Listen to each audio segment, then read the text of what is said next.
Over the years, I have been introduced to so many different crazy styles and looking bass guitars. But one that really wrecked my life when I first saw it was this one, the headless style bass guitar.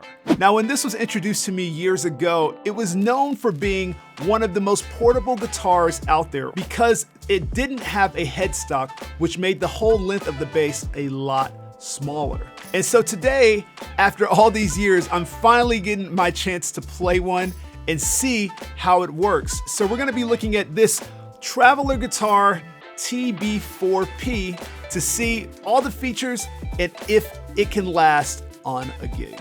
Now, before we get into the video, if you're interested in supporting this channel, feel free to check out my website, travisdykesmusic.com, or click on any of the affiliate links that are linked in the description below. Thank you to Sweetwater Sound for sponsoring today's video. All right, so we have the Traveler TB4P. It looks quite interesting. I'm not gonna lie, my wife literally told me when I got this in the mail, she said, man, that thing is ugly. I mean, I'm not saying it's ugly, but it's just an odd look for a bass guitar. Now, let's go ahead and point out some of the most obvious things about this bass is that it doesn't have a headstock. And honestly, what's on the other end is just strings.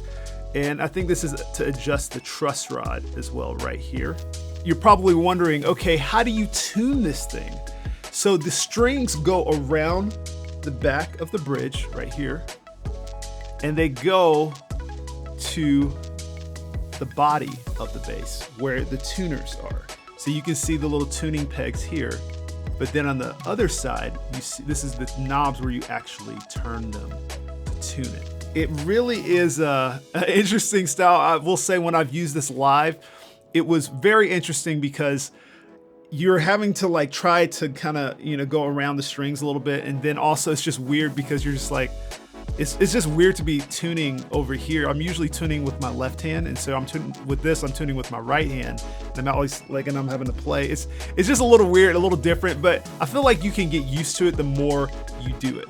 Now it has a maple neck, and it also has like a matte finish, so that's really nice when you're playing. It's not like super oily or anything like that. The pick guard is, custom made to this type of bass because it has holes cut into it. So this is like a normal pick guard, but there's some features electronically that's a little different than a normal bass. First, it's an active, active bass, but the batteries are AAA. They're not 9-volt, which is what we're normally used to on active style basses. But then you have, this is weird because you feel right here, there's like some, like where your output jack should be, but really right there you have a output for your headphones and an input for like your phone, or if you're playing audio through any other device into the bass, which is not something you see on normal basses. Now I will say this bass was really made to be like kind of a practice bass, something you could take with you that's easy to just practice with, take out, and different things like that. I don't think it was necessarily designed for you to go on the gig, but you can go on the gig with it, which we'll see what happens later. Now, taking a look at the volume pots, we have the volume knob, standard, pretty standard, and then we have a tone knob, which is pretty standard, but it's a little bit different. When you click on the knob, it changes settings. And so it has 4 different channels of settings you have. The first one is clean. The second one is a boost. The third one is an overdrive. And the fourth one is a distortion. Now this is really made for the headphone jack, but you can also use it out of your output jack going from your bass volume into your amp or wherever you're playing into as well. Now the pickups on this bass are Duncan Design Mustang style pickups, which actually have a really clean tone to them. I was actually really surprised with the tone out of this bass. Now this bass on its own is about 6 pounds or so it's pretty light, but it's not a toy. It definitely is not a toy. I used this and I was like, wow, this actually feels like a bass, just like a really great feeling bass. But in the gig bag, I think it winds up being around like 7 or 8 pounds or something like that, which is really cool because it comes with a really nice protected foam bag that comes with it. And it actually is custom made to this, so it's form fitting, so it's shorter than a normal bass case. And the reason why that's important is because this particular bass doesn't have a headstock, so normal cases won't necessarily fit this. So it has to have like a strap, and it has to have a neck block that's like far enough down to where it gets strapped to the end of this neck.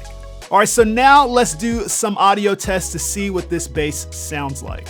So this first test, we're just gonna go direct dry into my interface here at the house and just play and hear how it sounds.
Now for the part that I've been waiting for in this video, is let's see how it sounds and plays live.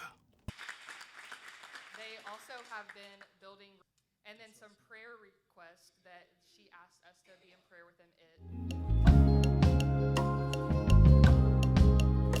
Here we go, verse coming up right here. Come on. Verse 1.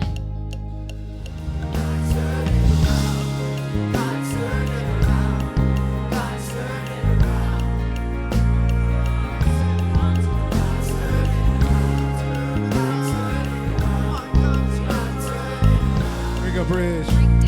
Bridge 1. Now, after testing this bass out and thoroughly reviewing it and checking it out, even in a live setting, I will say the tone actually surprised me, because the clean tone could work for multiple styles of music, if it's gospel, R&B, pop, or even the rock style genre. And honestly, for what you're getting, I'm actually really surprised, especially with the headphone and aux in, which I'm not gonna lie, the aux in nowadays is like, because most things are like Bluetooth and different things like that. But I will say just having that option is dope for any audio devices you want to connect to it.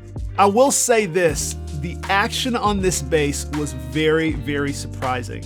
It comes with a pretty low action already, and I was actually very surprised at this, because I was like, man, if I don't know how to, adjust this if it's got a weird bridge or anything, which it doesn't have a weird bridge, it's got a normal bridge, so you can adjust the action, after the fact if you want to, but it already comes stock with really good action and feels really good. Now, I will say the things that I didn't really love about this bass was probably the tuning. Tuning was really weird. I don't know, I was trying to hit a note and then also tune at the same time, and my finger just kept hitting the string. And then also just the it's a small, body in itself. And so for me, being a big guy and being used to a full-size bass, playing this live felt a little bit weird for me. I mean, it was easy to play, but it was just like, I don't know, it just felt really odd, especially when you go down here to the in. I'm used to my thumb kind of touching the headstock or something like that, and so that was a little bit weird, but it's something you can get by with if you're really into this bass or interested in having a headless style bass. Now, the current price of this bass is $549 USD on Sweetwater's website right now. It's actually a pretty fair price for all the features that you're actually getting with this. But I will say this bass would probably be for someone who's wanting an easy bass that they could just pick up and start practicing with, or if they just want a bass that's easy to travel with, because I will say putting this in the car was so simple and easy. Having that gig bag, people are honestly looking at me like, what is that? And it's just easy to place wherever I want to. Now, the difference between the size of the gig bag and this base versus my other ones is kind of crazy. It's like probably about like a 6 or 7 inch difference. So I will say, I'm pretty impressed with this. If you guys want a unique style bass that sounds cool and has some really cool features, this is a great bass for you. Or if you wanted something that's super portable and easy to just pull out and practice with or travel with, this is also a bass for you as well. Now, if you guys are interested in this bass, all the details and a link to it will be in the description below. Now, if any of you guys have a traveler guitar or bass, please let me know your experience in the comments and if you like them or not. Now, if you guys enjoyed this video, feel free to drop a comment below, and also check out any of my affiliate links that are in the description below, to where if you click and make a purchase through those links, this channel gets a kickback to bring you more videos. Thank you guys so much for watching. I'll see you next time.